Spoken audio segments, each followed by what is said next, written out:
have been practicing my skills of invisibility, and so everybody else is getting totally hassled, and I'm just walking through like ain't no problem, not a care in the world. Here we are.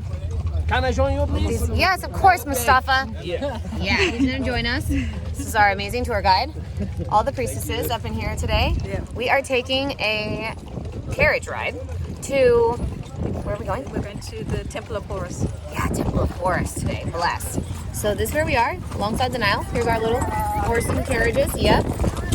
And yeah, we're doing the damn thing. So, we have made it to the Temple of Horus through the crazy throngs and hordes of hustling salesmen at the front. So, invisibility. A couple of different things. It exists if you can create a strong enough field or shield around yourself in order to actualize the energy of invisibility. It also requires you to believe in it yourself. And it's a classic dragon camouflage move where you bend the light around you so that you can feel it almost like permeating and penetrating you, and then you bend the light from within you and move it around so that like you're basically see-through. So it's more of an energetic thing, but it totally works. And it definitely has been working for me because everybody else is getting fucked with, and I'm not. And of course, now that I just said that, of course it's going to happen, and I'm going to like break my own invisibility spell, which is really annoying, but you know, that's how magic works. That's why the silence and secrecy is such an important part of it. So I'm going to shut the fuck up about it right now and step into this temple.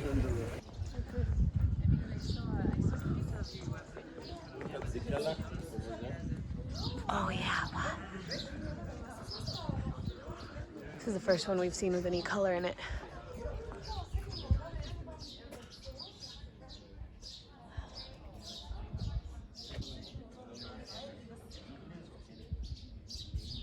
So we're walking through all of these temples, and we take one moment to breathe or meditate, and we get yelled at. We got fined yesterday for doing a little like tiny ceremony where we just held hands for a minute.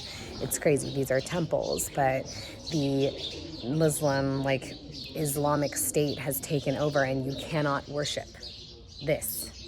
You cannot stop and breathe. You cannot meditate in the temples. You cannot pray. You cannot make offerings. We cannot give any offerings to these temples. So we're walking through these spectacularly beautiful, unbelievably crafted, incredible sites, and aren't allowed to pray because Allah is the only thing that you're allowed to pray to.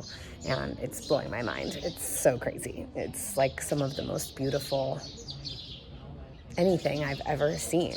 I mean, look at these walls. Every surface is carved like this. Every surface has messages and messaging and medicine and magic inside of it. And you're not allowed to really honor and acknowledge that, or even live in it or embody it yourself. It's totally mind-blowing. I mean, look at this wall. All offerings, descriptions, stories.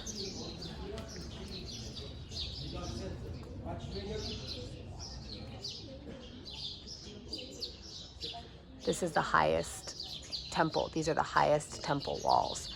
And all the way up there, there are stories and messages all the way down to the floor. Gods and goddesses, places that have been removed, destroyed through Christian times, Roman times. And then we come to the Battle of Set. So these are the myths being described.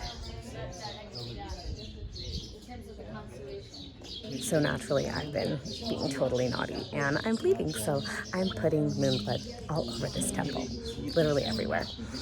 Every temple that I've been to, I've put moon blood on, and just, you know, really honoring that divine feminine energy. And also, yeah, gotta acknowledge that amazing Charles Eisenstein is here, and he reminded us that instead of having indignation, which I certainly had about this whole patriarchal temple experience, instead of having indignation, if we just carry the energy of peace into these temples, that truly is the prayer, because that's what they need.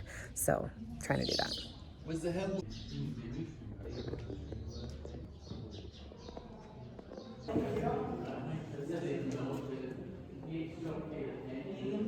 Gotta keep an eye out. Doing sacred, crazy magic. Gotta be careful.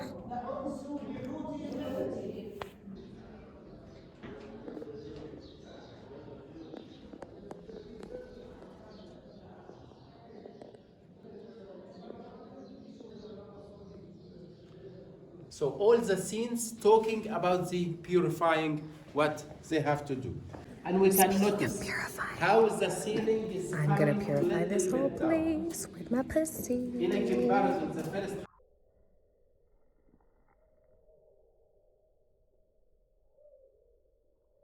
I know this is wild, and yet in my soul, it feels right to place the liquid of creation, because that's what it is. The only time it stops is when it's being used to make a new one of us. And placing it onto these walls and offering to the goddess, releasing any shame and proclaiming the magic and magnificence of my moon time is one of the things that makes me feel most like a goddess.